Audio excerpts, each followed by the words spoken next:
How military veterans can protect themselves from online scams. Who needs to know this? The target audience, of course, U.S. military veterans, military spouses and children, and any other beneficiaries of military benefits. The target environment is anywhere. Social media and other online activity, stores offering military discounts, businesses offering veteran assistance services, government activity or supposed government activity, you name it. Why is this important? Military documents are intrusive.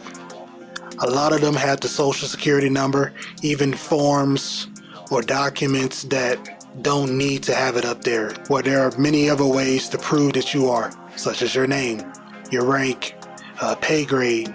Military docs can also have things such as times and activity in specific locations. And again, this is intrusive stuff. What were you doing there? Why? When? Who were you with? Who signed off on it? Who signed off on them signing off on it? You name it. Counseling statements, performance reports, leave requests. The list is endless. VA benefits usage isn't always vetted. This is something we'll talk about later on. That specifically means the post 9/11 GI Bill, even though there may be some individuals who are still working on the Montgomery GI Bill because of the kicker. But most definitely the post 9/11 GI Bill and VA or Veteran Affairs medical benefits. Now a little technical jargon. It won't be too much of this. This is really just to give you a technical understanding from a cybersecurity perspective. All right. What we're talking about here is social engineering. Social engineering, basically manipulating someone into giving info to people who have no business having that information. Specifically, malicious actors, being cyber criminals, hackers, black hat hackers, if you want to be specific. Individuals that are doing something malicious. They're looking to do something malicious with your information. They're not going to do anything that's going to help you. Whatever it is that they do that might help you somewhat, it's not going to be any good for you in the long haul. A specific type of social engineering that we'll be talking about is phishing. That's basically social engineering, manipulation with tech, email, fake calls, social media, websites that are malicious and will take you to all this other crazy stuff, try to download malware and all that other stuff. But we're not going to go all that deep into that tech stuff. That's not the point of this. We're just talking about protecting your documents. So don't get intimidated by the technical realm of software and malware and all that other stuff. We're not going there. I want to stress this. This is important. Protecting this data protects your time and energy from a higher risk of identification theft. Many of us know the numbers, 22 veteran suicides a day. No need to add to that with more stress. And keep in mind, a lot of suicide comes from, you could call it acute stress. A lot of things happening all at once. Not so much chronic depression. Okay? It also protects your family members. If you plan to transfer your benefits to your significant other or your children, this one needs to be stressed. It protects your loved ones and your battle buddies from someone trying to impersonate you. This is for those of you who hear about information being stolen and you think, well, it doesn't matter. I don't have anything to hide. Well, you have loved ones, and if you care about your loved ones, you should want to protect them from somebody trying to impersonate you to get something out of them, just as much as someone can use your information to get something out of what you have, your credit card, your debit card, doing things that will mess up your credit score, doing things that are going to make it more difficult for your family to live So again, just want to stress, this is important. If you have military service data, this is important because not only does it protect you, it protects your loved ones and those you served with from having to deal with information that a hacker or cyber criminal had no business having, and them using that to get something out of somebody else and ruin their lives just as much as they can use your information to ruin yours. Every veteran gets the DD Form 214. That's basically the document that says what you did during your entire military service. And of course, it's going to have all types of sensitive information: your social, your awards, decorations, and training, your MOS, your rank, pay grade, when you got promoted to what, whether you was in Air Assault, Ranger, any other additional duty assignments. It'll have other data that would have came from your leave and earnings statement, your LES, and other branch specific records. There are multiple copies or versions with various adjustments to the information shared on the document. Number 4 being the fullest version. You should have gotten that when you left the military. Likely of number 2 and then number 4. Number 2 had a good bit less information. Number 4 had everything. And again, this is information that can be used to impersonate you, because this shows what you did and where, what awards you have, how many of them you had, what you was doing, where, basics training, etc., deployments.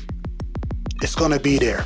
And there's an image on the right where it shows what type of separation you had, when you separated, and as I said before, your training, your decorations. Another key item to protect is your Veteran Affairs Identification Card. It proves your military status. It's going to have your name, photo, branch, and VA hospitals, clinics, they'll use that to prove that you are who you say you are. You'll scan it or you'll just give them the card, right? And that includes the community care. If you do anything, you get a referral to go to a clinic that's external to the VA. That's going to be the card you use to prove, most likely, to prove who you are, even though they may already have some of that information. And there's a screenshot of how a VA ID card looks. The big one, the Post 9/11 GI Bill, Chapter 33, pays for training. You can use it for going to university or uni. You can use it for trade school, apprenticeships. There are a lot of options, lots of different types of training that you can use the Post 9/11 GI Bill. It doesn't just have to be used for college. There's also your e-benefits access. That website allows you to track how much time you have left on your GI Bill. It's more about time than just money with the GI Bill. Got to be careful of degree mills. These are basically universities that will just give you credits and give you a worthless degree. They call it the paperweight, right? And they're not accredited at all. No one respects them. There's nothing going on. They're promising you a degree. A company could act as a proxy.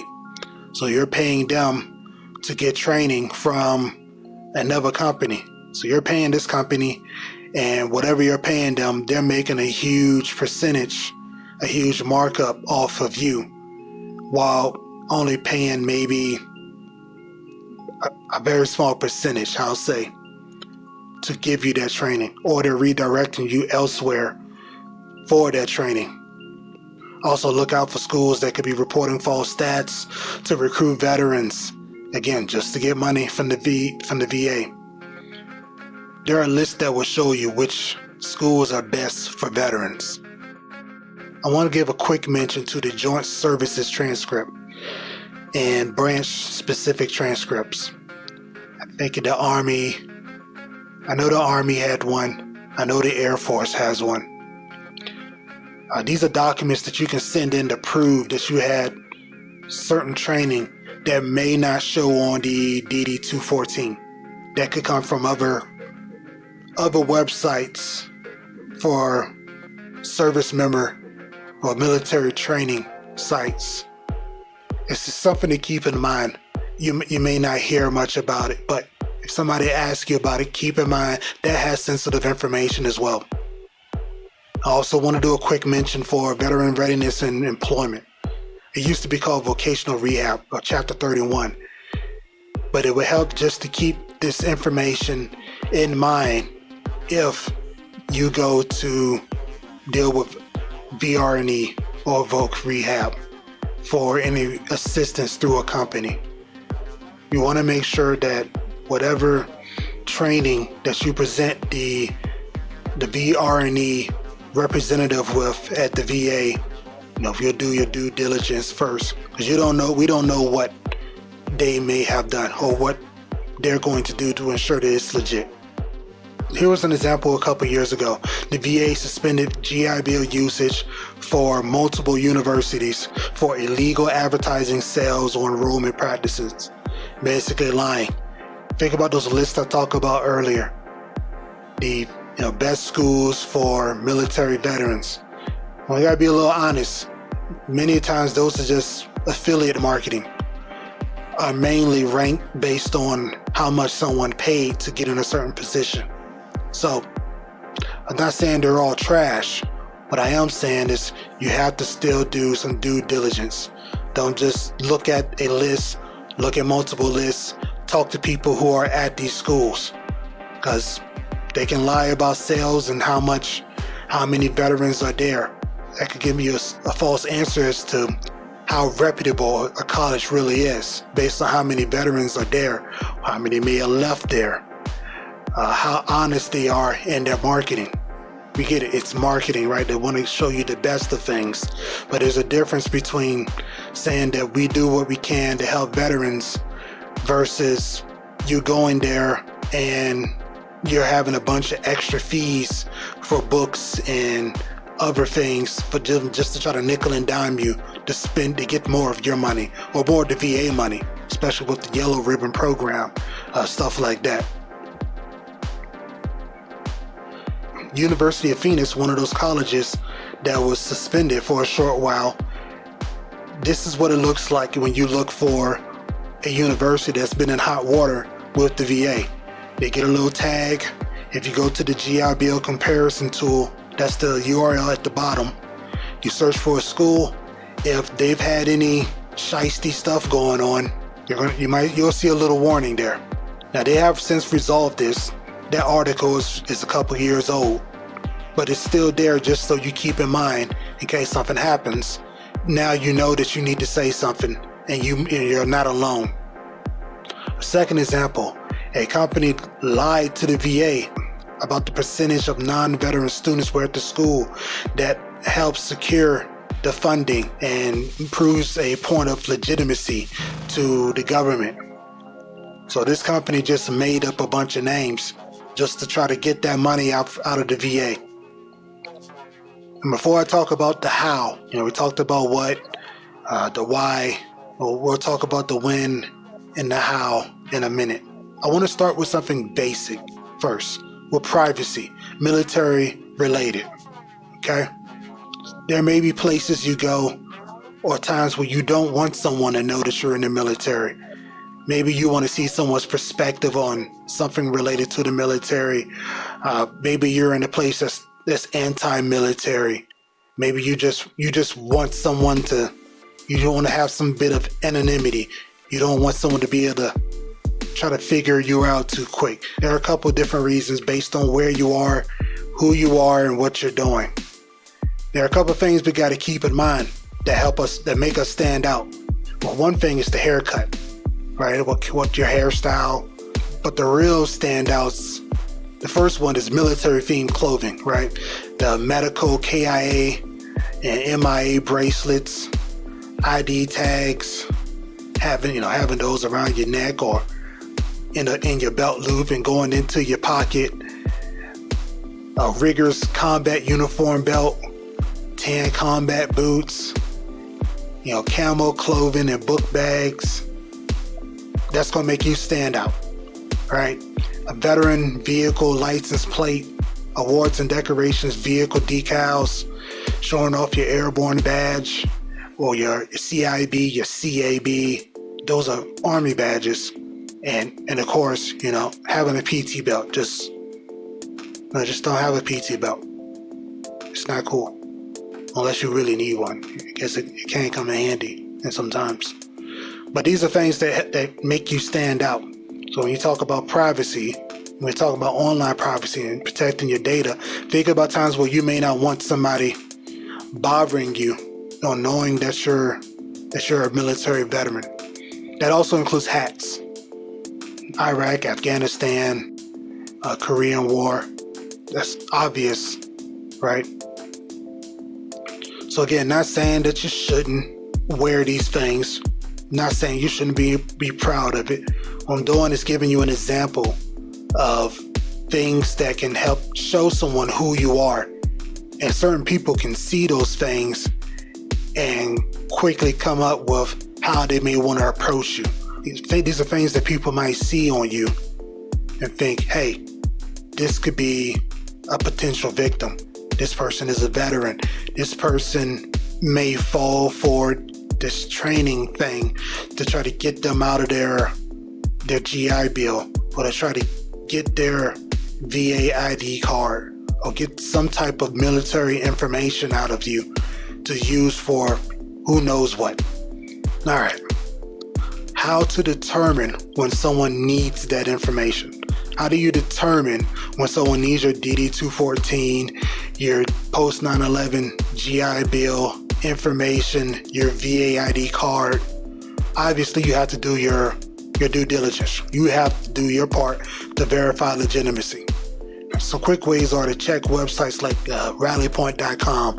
That's a forum that many military veterans and military supporters use to discuss various topics.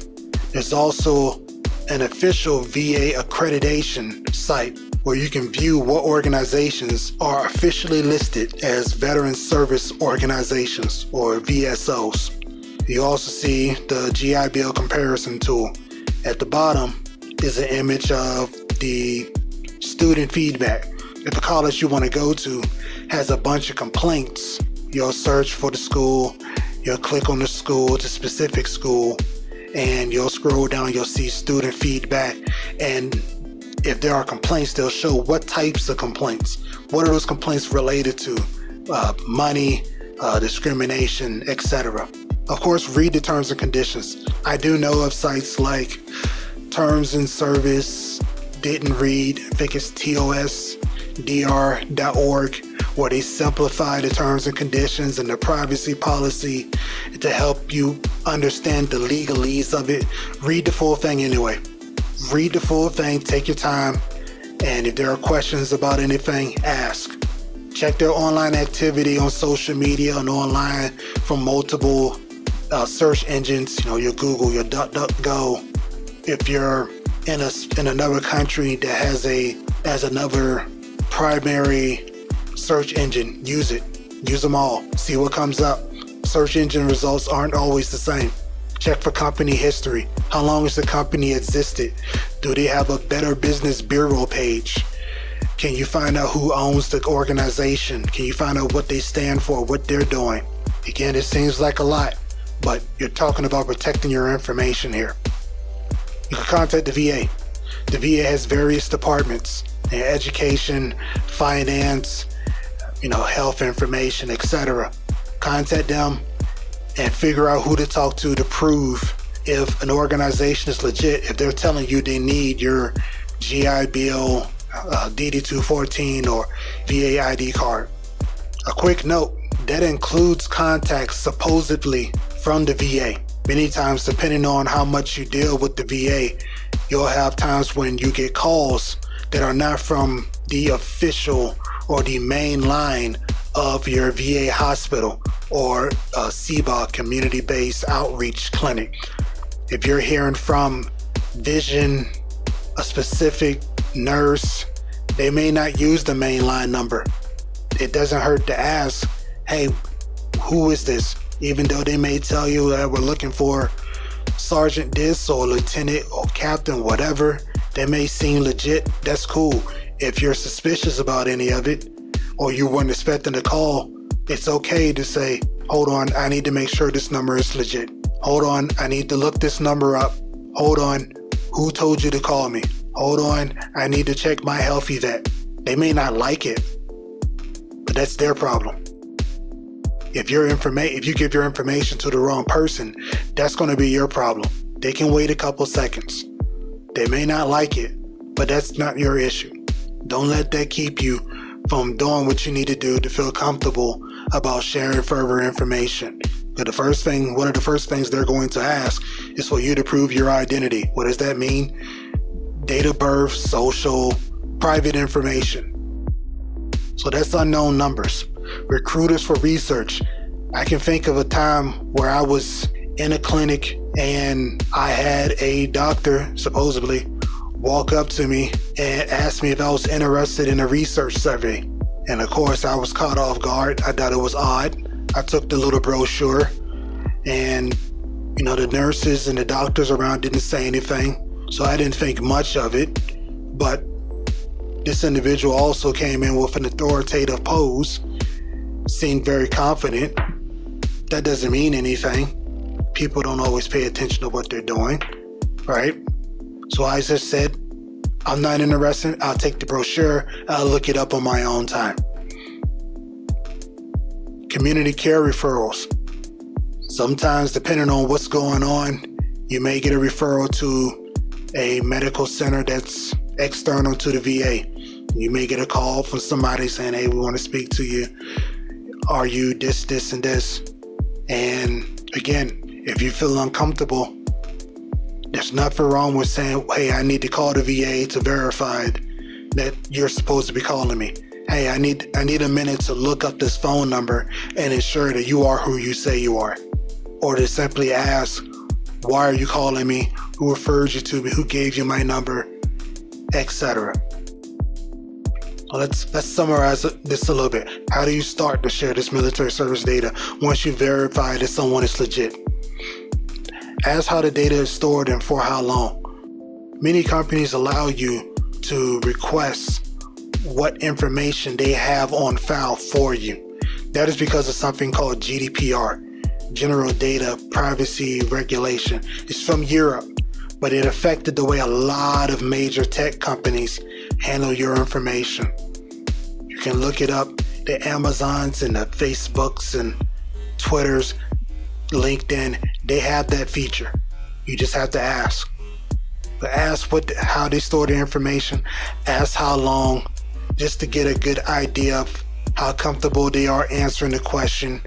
If they give you an option to have your data removed. Share only what is required.